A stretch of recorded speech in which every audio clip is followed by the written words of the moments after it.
আসসালামু আলাইকুম। পড়ছি ইলমা বেহরোজের পদ্মজা। এই আপা, স্কুলে যাবা না? যাব। তাড়াতাড়ি করো। তাড়া দিয়ে পূর্ণা বাড়ির ভিতর চলে গেল। পদ্মজা বাড়ির পেছনের নদীর ঘাটে উদাসীন হয়ে বসে আছে। এ নদীর নাম মাদিনী। জলে কানায় কানায় ভরে উঠেছে মাদিনী। জলের একটানা স্রোত বয়ে যায় সাগরের দিকে। উজান থেকে ভেসে আসছে ঘন সবুজ কচুরিপানা। পদ্মজার এই দৃশ্য দেখতে বেশ লাগছে।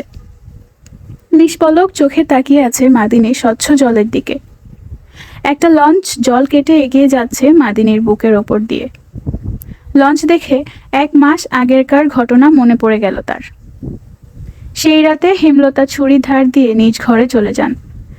পদ্মজা অজানা আশঙ্কায় সেদিন ঘুমাতে পারেনি। চুপচাপ অন্ধকার ঘরে শুয়ে থাকে। শেষ রাতে চোখ লেগে আসে। ভোর হতেই হিমেলের চিৎকারে ঘুম ভেঙে যায়। হিমেল তার ছোট মামা, প্রতিবন্ধী। এক পা বাঁকিয়ে হাঁটে। খুব সরল মনের মানুষ।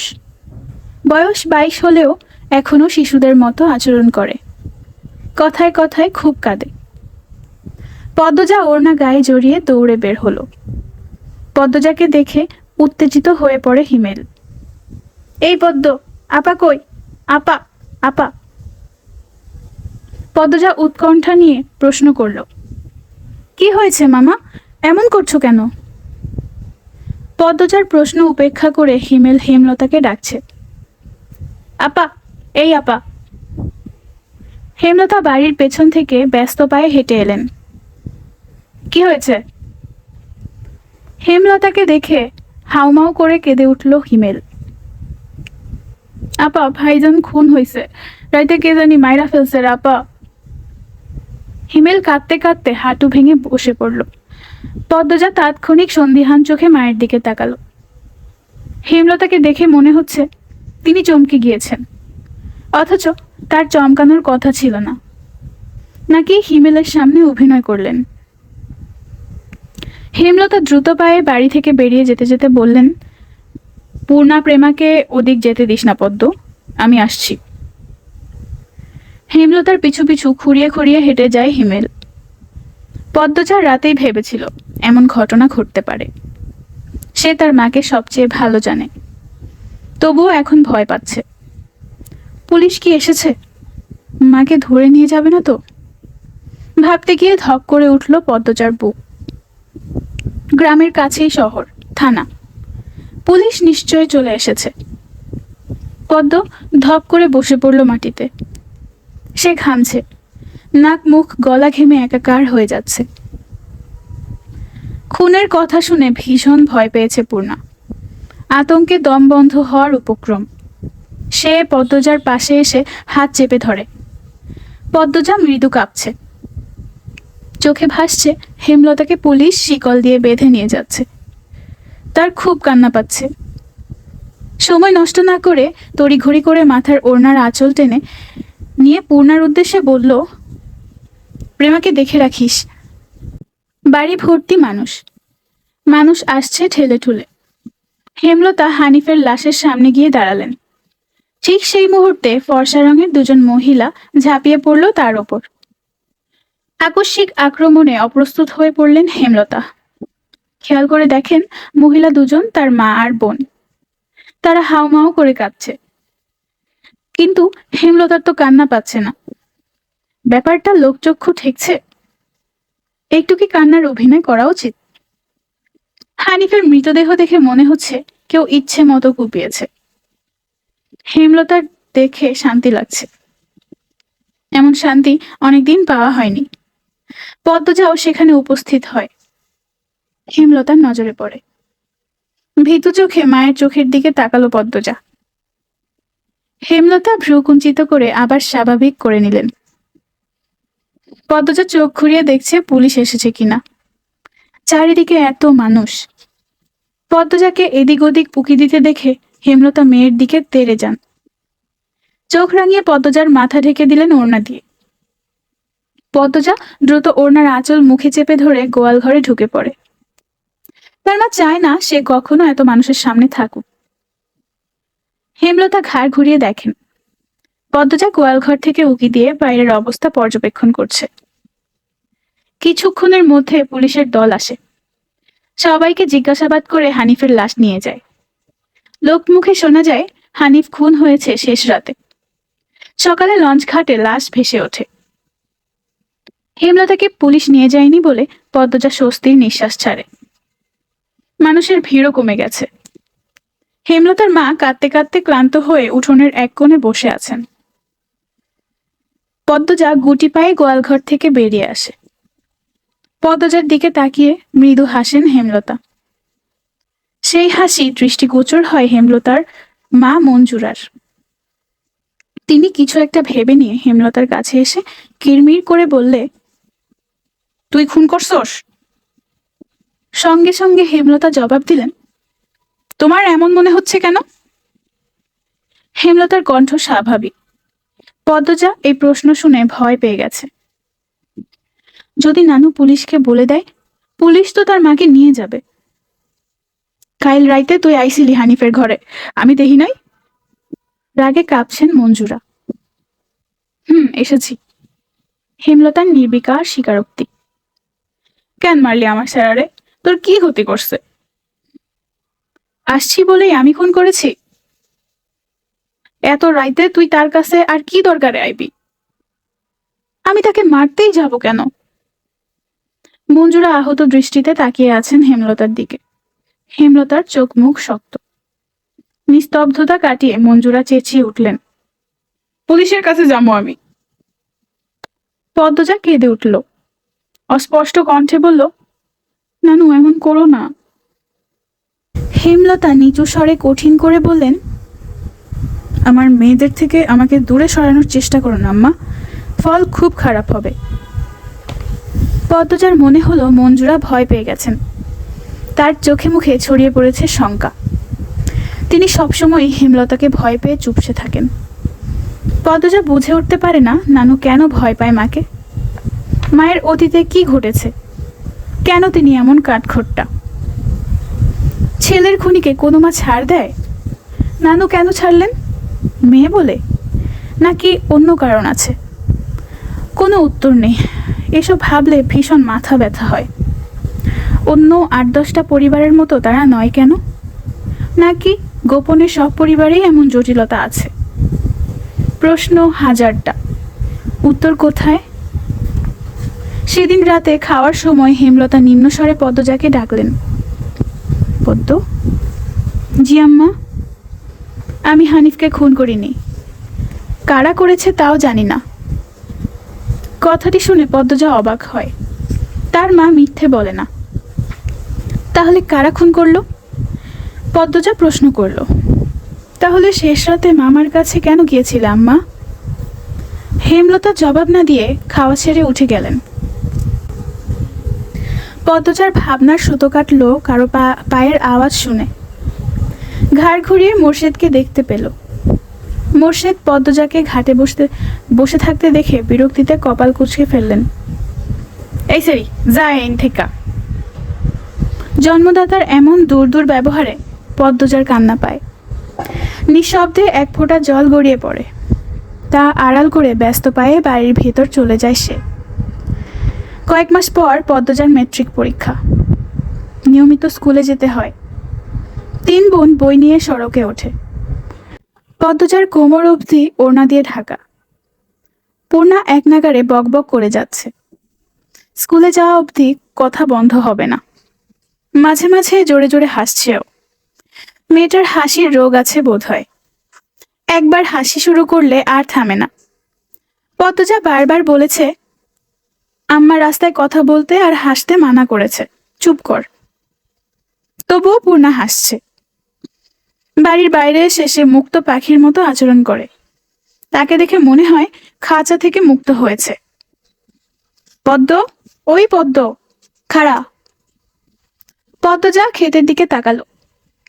ক্ষেতের আইল ভেঙে দৌড়ে আসছে লাবণ্য। একই সঙ্গে পরে দুজন। কাছে এসে হাঁপাতে লাগলো লাবণ্য।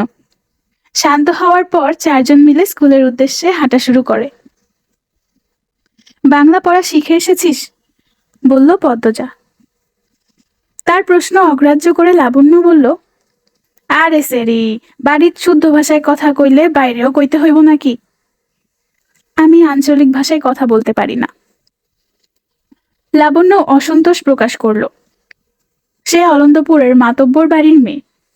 তাদের বাড়ির সবাই শিক্ষিত, তবু তারা আঞ্চলিক ভাষায় কথা বলে, পরিবারের 2-3 জন সদস্য ছাড়া। আর পদ্মজার 14 গোষ্ঠী মূর্খ, 2-3 জন ছাড়া। তবু এমন ভাব করে আঞ্চলিক ভাষা নাকি পারে না। সত্যি আমি পারি না। ছোট থেকে আম্মা শুদ্ধ ভাষা শিখিয়েছেন, উনিও এই ভাষাতেই কথা বলেন, তাই শুদ্ধ ভাষায় কথা বলতেই আরাম পাই। পূর্ণা তো পারে, আমার চেষ্টা করতে ইচ্ছে হয় না। আইসা বাদ দে, শুন, কাইল আমরার বাড়িত নায়ক নায়িকার আইব। পূর্ণা বিগলিত হয়ে প্রশ্ন করল, কেন আসবে? কোন নায়ক? শুটিং করতে, ছবির শুটিং। পদ্মজা এসবে কোনো আগ্রহ পাচ্ছে না। পূর্ণা খুব আগ্রহ বোধ করছে। সপ্তাহে একদিন সুমিদের বাড়িতে গিয়ে সাদা কালো টিভিতে ছায়াছবি দেখে, তাই অভিনয় শিল্পীদের প্রতি তার আগ্রহ আকাশ ছোঁয়া। পূর্ণা গদগদ হয়ে প্রশ্ন ছুড়ল, কোন নায়ক নায়িকা? বলো না লাবণ্য আপা। দাঁড়া, মনে করি।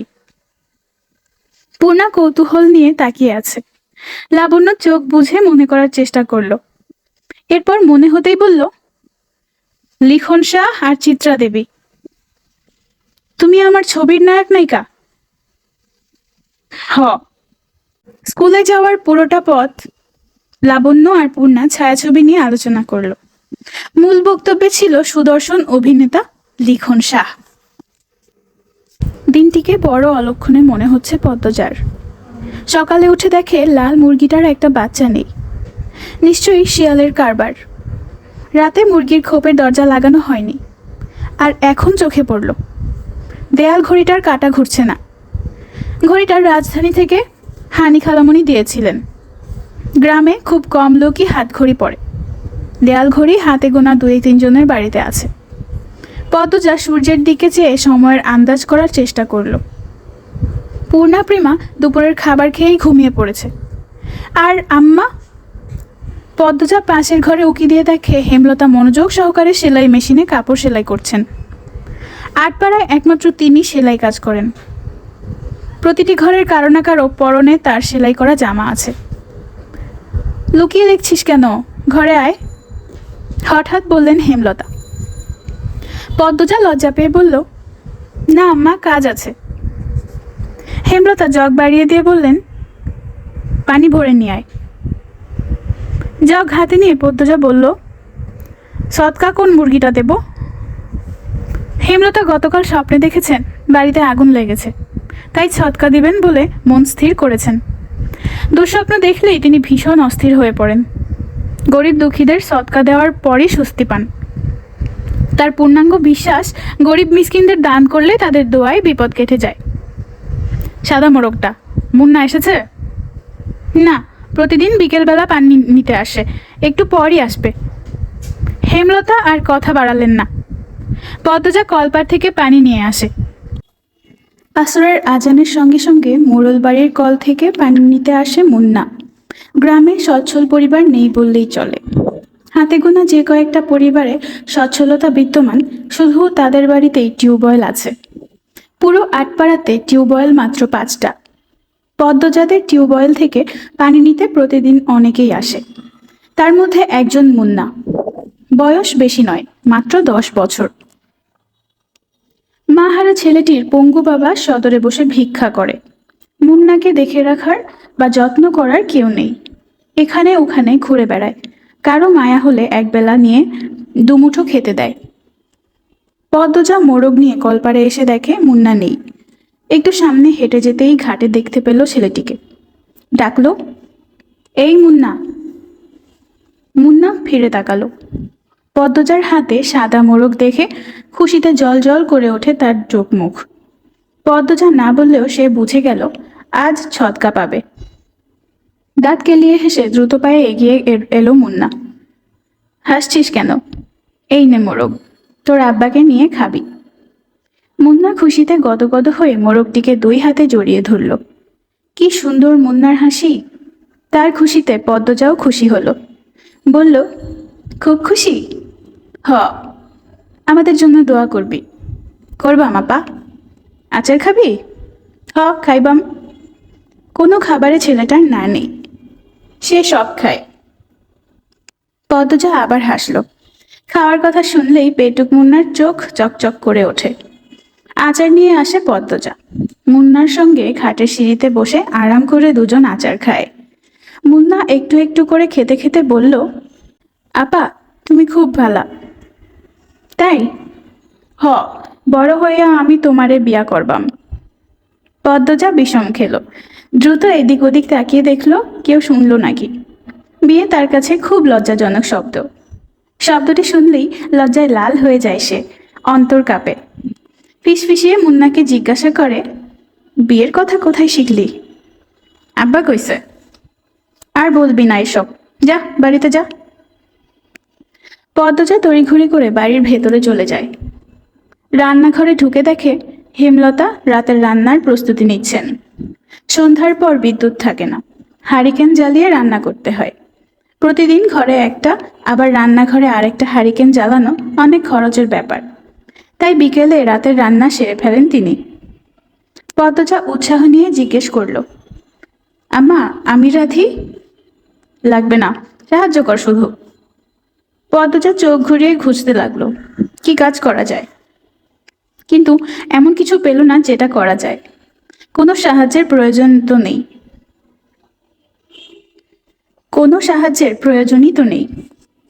হেমলতা বললেন, লাউ নিয়ে আয়। লাহারি ঘর থেকে? লাহারি ঘরে নেই, ছিঁড়ে নিয়ে আয়।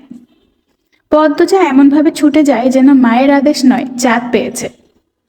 লাউ, বরবটি, ঢেঁড়স, কাঁকরোল, করলা, চিচিঙ্গা, পটল, ঝিঙা সহ নানা ধরনের সবজির মেলা বাড়ির চারপাশে। পদ্মজা সাবধানে ঘাসের ওপর দিয়ে লাউ গাছের দিকে এগোয়। বর্ষাকাল হওয়াতে জোকের উপদ্রব বেড়েছে। অবশ্য জোকের ভয় নেই তার। পদ্মজার গমনপথের দিকে ঝিম মেরে কতক্ষণ চেয়ে রইলেন হেমলতা। মেয়েটাকে দেখলে মাঝে মধ্যে মন বিষণ্ণতায় ভরে ওঠে। বুকের ভেতর কিসের যেন অস্থিরতা অনুভব হয়। যুক্তিহীন কিছু চিন্তা ঘুরে বেড়ায় মস্তিষ্ক জুড়ে। পদ্মজার চুল দেখলে মনে হয় এই সুন্দর ঘন কালো রেশমি চুল পদ্মজার এক একটা কাল রাত। পদ্মজার ছিমছাম গড়নের দুধে আলতা দেহের অবয়ব দেখলে মন বলে এই দেহ পদ্মজার যন্ত্রণা। পদ্মজার ওষ্ঠদ্বয়ের নিম্নে স্থির হয়ে থাকা কালো সূক্ষ্ম তিল দেখলে যেন পদ্মজার এক জীবনের কান্নার কারণ। হেমলতা পদ্মজার রূপের বাহার নিতে পারেন না। কেন কৃষ্ণকলির ঘরে ভুবন মোহিনী রূপসীর জন্ম হলো? জন্ম মৃত্যু বিয়ে, এই তিনের ওপর কারো হাত থাকে না। যদি থাকতো, হেমলতা মোর্শেদকে বিয়ে করতেন না, কিংবা পদ্মজার মতো রূপসীর জন্মও দিতেন না। বলেও আল্লাহর কাছে রূপসী মেয়ে চাইতেন না। হেমলতার বুক চিরে ভারী দীর্ঘশ্বাস বেরিয়ে আসে। আজ শুক্রবার, স্কুল নেই। ফজরের নামাজ আদায় করে 3 বোন পড়তে বসেছে। প্রেমা নামাজ পড়তে চায় না, ঘুমাতে চায়। হেমলতার মারের ভয়ে পড়ে। সে ঝিমুচ্ছে আর পড়ছে, তা দেখে পদ্মজা আর পূর্ণা ঠোঁট টিপে হাসছে। হেমলতা বিরক্ত হন। প্রেমার তো পড়া হচ্ছেই না, সেই সঙ্গে পদ্মজা আর পূর্ণার মনোযোগ নষ্ট হচ্ছে। তিনি কর্কশ কণ্ঠে থমকে উঠলেন, প্রেমা ঘুমাচ্ছিস কেন? ঠিক হয়ে পড়। আচম্বিত ধমকে চমকে উঠল প্রেমা। তাড়াতাড়ি পড়া শুরু করলো চোখ খুলে। হেমলতা কিছুক্ষণ প্রেমাকে পর্যবেক্ষণ করে স্বাভাবিক গলায় বললেন, পড়তে হবে না, ঘরে গিয়ে ঘুমা। প্রেমা একটু অবাক হয়, পর মুহূর্তেই খুশি হয়ে ছুটে যায় ঘরে। পূর্ণা মন ভার করে ফেলল। তারও তো পড়তে ইচ্ছে করছে না, কিন্তু মা কখনো তাকে ছাড় দেন না। হয়তো ছোটবেলা ছাড় দিতেন, মনে নেই। সে আবার সবকিছু খুব দ্রুতই ভুলে যায়। ব্রেন ভালো প্রেমার, যা পড়ে মনে থাকে। পদ্মজার অবশ্য সবকিছুই স্বাভাবিক, শুধু রূপ বাদে। সূর্য ওঠার সঙ্গে সঙ্গে হাতে ঝাঁকি জাল আর বড়শি নিয়ে মোর্শেদ বাড়িতে ঢুকলেন। কাঁধে পাটের ব্যাগ ঝুলানো। ভোরে মাছ ধরতে গিয়েছিলেন। তিনি বাড়ি ফিরলে পূর্ণা ও প্রেমা সবচেয়ে বেশি খুশি হয়। মাছ খেতে পারে অনেক। অর্থ সংকটের জন্য হেমলতা খুব কম মাছ কেনেন। মোর্শেদ যতদিন বাড়িতে থাকেন ততদিন মাছের অভাব হয় না। মোর্শেদ কিছু বলার আগে পূর্ণা ও প্রেমা গামলা নিয়ে ছুটে আসে উঠানে। তিনি কাদের ব্যাগ উল্টে ধরলেন গামলার ওপর। পুঁটি, ট্যাংরা, পাবদা, চিংড়ি মাছের ছড়াছড়ি লেগে যায়। হেমলতা মনে মনে ভারী খুশি হন। পদ্মজা লতা দিয়ে চিংড়ি খেতে খুব পছন্দ করে, আর প্রেমা পূর্ণা পছন্দ করে পাবদা মাছের ভুনা। আড়াল থেকে পদ্মজা দেখছে, তার ঠোঁটেও হাসি। মেয়েগুলো খুব খুশি হয়েছে মাছ দেখে। মোর্শেদ বাড়ি থেকে বের হতেই লতা আনতে বাড়ির পেছনে ছুটে যাবে পদ্মজা। প্রেমার মাথায় হাত বুলিয়ে হেমলতাকে উদ্দেশ্য করে মোর্শেদ বললেন, কোনো লতা, আমার আম্মার আরে পাবদা ভুনা কইরা দিবা, সবজি টবজি দিয়া রানবা না। আব্বা, আপনি বাড়িতে থাকবেন? তাইলে তো প্রতিদিনই মাছ খেতে পারি, বলল পূর্ণা। মোর্শেদ আর চোখে আড়ালে লুকিয়ে থাকা পদ্মজাকে একবার দেখে তীক্ষ্ণ চোখে হেমলতার দিকে তাকিয়ে পূর্ণাকে জবাব দিলেন, কোনো রকম অশান্তি না হইলে তো থাকবামি। গামছা নিয়ে কলপারে চলে যান তিনি। জন্মদাতার ইঙ্গিত বুঝতে পেরে পদ্মজার মুখটা ছোট হয়ে যায়। প্রতিবার বাড়ি ছাড়ার আগে মোর্শেদ পদ্মজাকে কটু কথা শোনান। তখন হেমলতা রেগে গিয়ে জবাব দিলে তর্কাতর্কি করে তিনি বাড়ি ছাড়েন। মোর্শেদ নাকি বাড়ি ফিরলা কোন দিন? মোর্শেদ গোসল সেরে সকালের মিষ্টি রোদ পোহাচ্ছিলেন। ঘাড় ঘুরিয়ে রশিদ ঘটককে দেখে হেসে বললেন, আরে মিয়া চাচা, আহেন আহেন। পূর্ণা রে, চেয়ার আইনা দে, খবর কি? পূর্ণা চেয়ার নিয়ে আসে। রশিদ একদলা থুতু উঠানে ফেলে চেয়ারে বসলো আরাম করে। প্রেমাকে উঠানে খেলতে দেখে খসখসে গলায় ফরমায়েশ দিল, এই মাইয়া, যা পানি লই আয়, অনেকক্ষণ ধরে দমটা আটকায়া আছে। প্রেমা রান্নাঘর থেকে পানি এনে দেয়।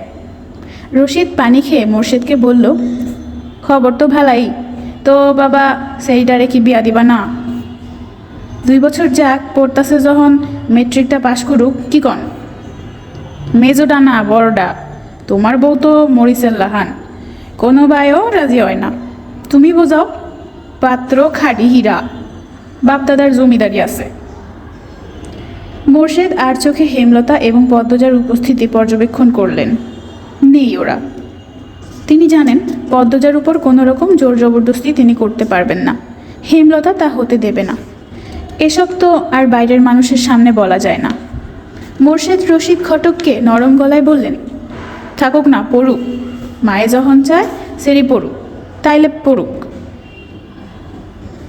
রশিদ নিরাশ হয়ে তাকিয়ে রইল। ভেবেছিল মোর্শেদ হয়তো রাজি হবে। রশিদ এতদিন মেয়ের শ্বশুর বাড়িতে ছিল, এরপর বড় অসুখে পড়ে, তাই মোর্শেদ বাড়ি ফিরেছে শুনেও আসতে পারেনি। আজ একটু আরামবোধ হতেই ছুটে এসেছে অনেক আশা নিয়ে। কিন্তু মোর্শেদের জবানবন্দিতে সে আশাহত হলো।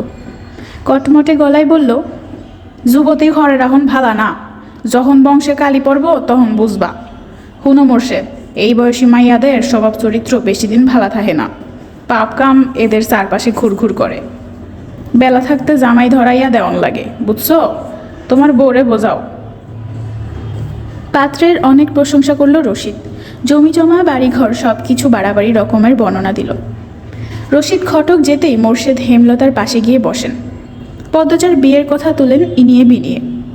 হেমলতা সাফ নাকচ করে দিয়ে জানিয়ে দিলেন কিছুতেই এখন মেয়ের বিয়ে দিবেন না, আর মোর্শেদকে পদ্মজার ব্যাপারে নাক গলাতেও মানা করে দেন। শেষ কথাটা বেশ কঠিন করেই বললেন, আগে বাপ হও, পরে বাপের কাজ করতে এসো। মোর্শেদের তেরিক্ষি মেজাজ। রান্নাঘর ছেড়ে বেরিয়ে যান তিনি। রগে রগে তার রাগ টকবক করছে। পদ্মজাকে বারান্দায় দেখে তিনি ঝাঝালো কণ্ঠে বললেন, সেরি যখন রূপ দিয়া নটি হইব তখন আমার ঠ্যাংও পাইবা না, এই সেরি মজা বুঝাইব। কথাটি শুনে পদ্মজার চোখ বেয়ে জল গড়িয়ে পড়ে।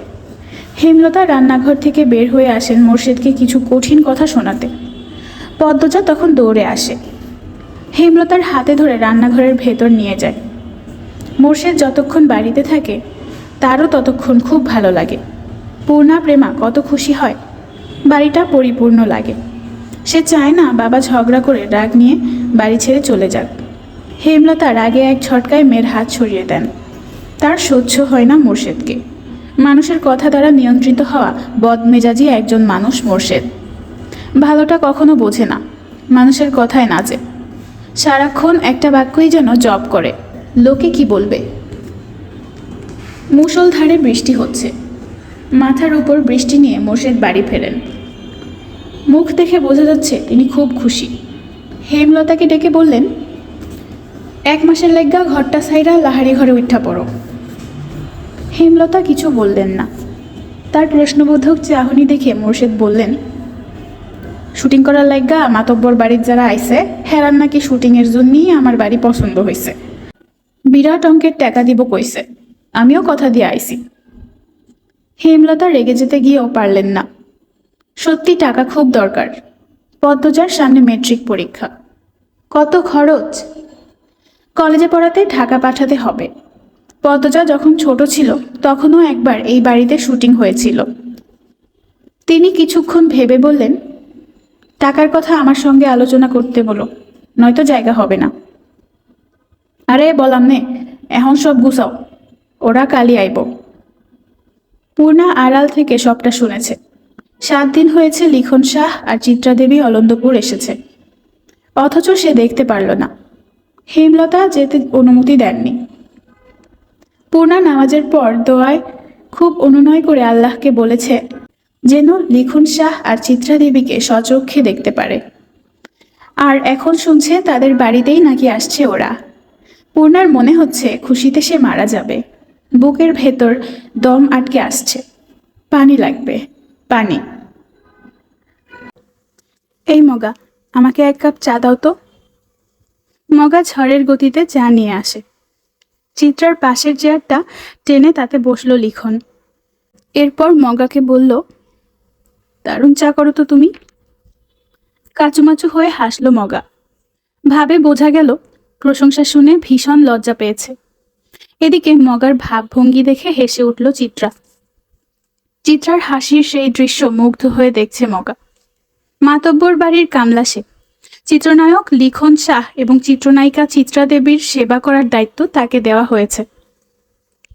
চিত্রার সুন্দর মুখশ্রীর সামনে সবসময় থাকতে পারবে ভেবে মগা ভীষণ খুশি হলো। চিত্রা বলল, তোমার ভাইয়ের নামটা যেন কি? 4 ফুট উচ্চতার মগা উৎসাহ নিয়ে জবাব দিল, মদন। চিত্রার হাসি পায়, অনেক কষ্টে চেপে রাখল। মগা, মদন, এসবও কারো নাম হয়? শুটিংয়ের মাঝে হুট করে আকাশ ভেঙে বৃষ্টি নামে, তাই আপাতত শুটিং স্থগিত আছে। বারান্দায় বসে বৃষ্টি দেখছে সবাই। প্রত্যেকের হাতে রং চা। ডিরেক্টর আবুল জাহেদের খিচুড়ির স্বাদ অতুলনীয়। তিনি আজ খিচুড়ি রান্না করছেন। বৃষ্টি দেখেই ঢুকে পড়েছেন রান্নাঘরে। চিত্রা লাহারি ঘরের দিকে তাকিয়ে বলল, আচ্ছা, এই বাড়ির 2টা মেয়ে কোথায়? আসার পর একবার এসেছিল, এরপর তো আর এলো না। মগা বলল, ওই যে লাহারি ঘর, ওইটাত আছে। লাহারি ঘর? সেটা কি? মগার বদলে লিখন জবাব দিল, যে ঘরের অর্ধেক জুড়ে ধান রাখা হয় আর অর্ধেক জায়গায় চৌকি থাকে কামলাদের জন্য, ওই ঘরকে এখানে লাহারি ঘর বলে। বোঝা গেছে? চিত্রা চমৎকার করে হাসল। বোঝা গেছে। এই মগা, বৃষ্টি কমলে লাহারি ঘরে যাব, ঠিক আছে? চিত্রার এই মগা ডাক যেন মুহূর্তে মগার জগৎ সংসারকে স্বর্গ করে তোলে। সে বাধ্যের মতো মাথা নাড়িয়ে বলল, আইসা আপা। চিত্রার লিখনের দিকে তাকিয়ে বলল, তুমি যাবা? ওই তো সামনেই, আলসেমি করো না। মগা হৈ হৈ করে উঠল, না না, ব্যাঠা লইয়া যাওন যাইতো না, বাড়ির মালিকের মানা আছে। মগার না করার তীব্রতা দেখে ভীষণ অবাক হলো সবাই। চিত্রা প্রশ্ন করল, মানা কেন? বাড়ির বড় সেরিডারে তো আপনারা দেখেন নাই, আগুন সুন্দরী। এই লিখন ভাইয়ের লাহান বিলাই চোখা। সেরিডারে স্কুল ছাড়া আর কোনো হানে যাইতে দেয় না। বাড়ি দিবার আগে কইয়া রাখছে লাহারি ঘরে বেঠা মানুষ না যাইতে। এই সেরি লইয়া বহুত তাক ইচ্ছা আছে। চিত্রা বেশ কৌতূহল বোধ করল। লিখন তীক্ষ্ণ ঘোলা চোখে লাহারি ঘরের দিকে তাকালো। 1.5 দিন হলো এখানে এসেছে। উঠানের শেষ মাথায় থাকা লাহারি ঘরটা একবারও মনোযোগ দিয়ে দেখা হয়নি। সামনের দরজাটা বন্ধ। দুটো ছোট মেয়ে এসেছিল ঘরটার ডান পাশ দিয়ে। ঘরটার ডানে বায়ে পেছনে গাছপালা। বাড়িটা পুরনো হলেও দারুণ। তবে এই মুহূর্তে তার অন্য কিছুর প্রতি তীব্র কৌতূহল কাজ করছে। ডিয়ার লিসেনার্স, শেষ হলো পদ্মজার 2য় পর্ব। পরবর্তী পর্ব পেতে সাথেই থাকুন। ধন্যবাদ।